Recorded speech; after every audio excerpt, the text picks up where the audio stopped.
Suatu ketika Anda sedang menyikat gigi ternyata terdapat darah yang bercampur dengan busa pasta gigi atau mungkin menempel pada sikat gigi, apa reaksi Anda?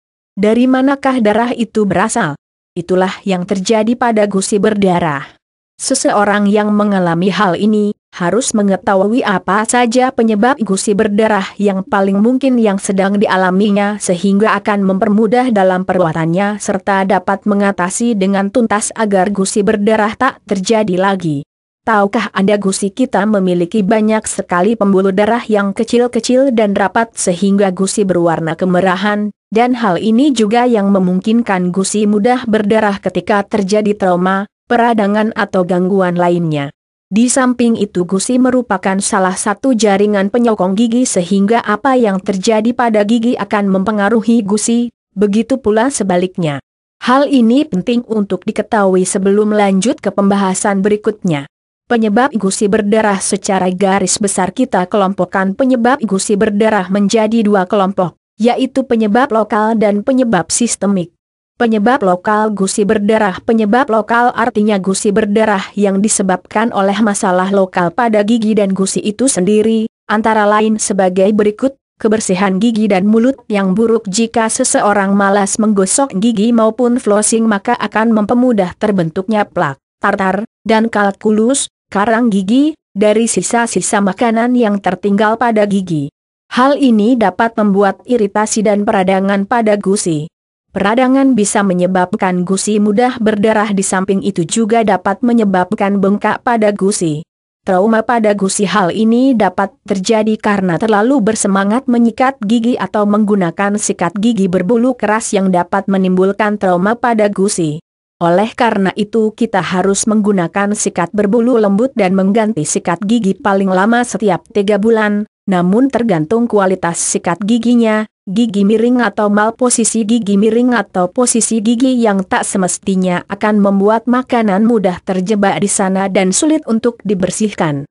Hal ini biasanya terjadi pada gigi gerom paling belakang, molar 3. Jika tidak segera diatasi akan menyebabkan gusi di sekitarnya menjadi meradang dan mudah berdarah.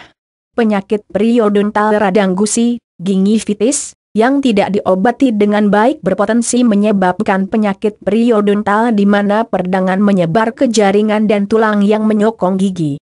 Selain berdarah bahkan mungkin juga terdapat nanah antara gigi dan gusi.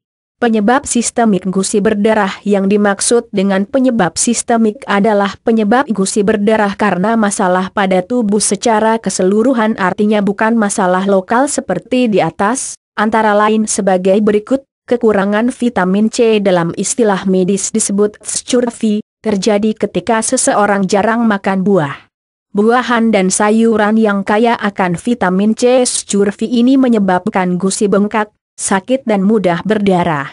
Kekurangan vitamin K. Vitamin ini merupakan faktor penting dalam proses pembekuan darah. Oleh karena itu, jika kekurangan vitamin K, tubuh akan memiliki kecenderungan mudah berdarah termasuk gusi. Perubahan hormon pada wanita. Hal ini terjadi pada berbagai tahap kehidupan seorang wanita seperti saat mencapai pubertas, kehamilan atau fase postmenopause. Perubahan hormon terutama saat hamil dapat membuat gusi lebih sensitif dan mudah berdarah. Gangguan pembekuan darah. Gangguan pembekuan darah, seperti pada hemofilia, ITP, idiopati trombositopenia purpura, dan leukemia, juga dapat meningkatkan kemungkinan terjadinya gusi berdarah.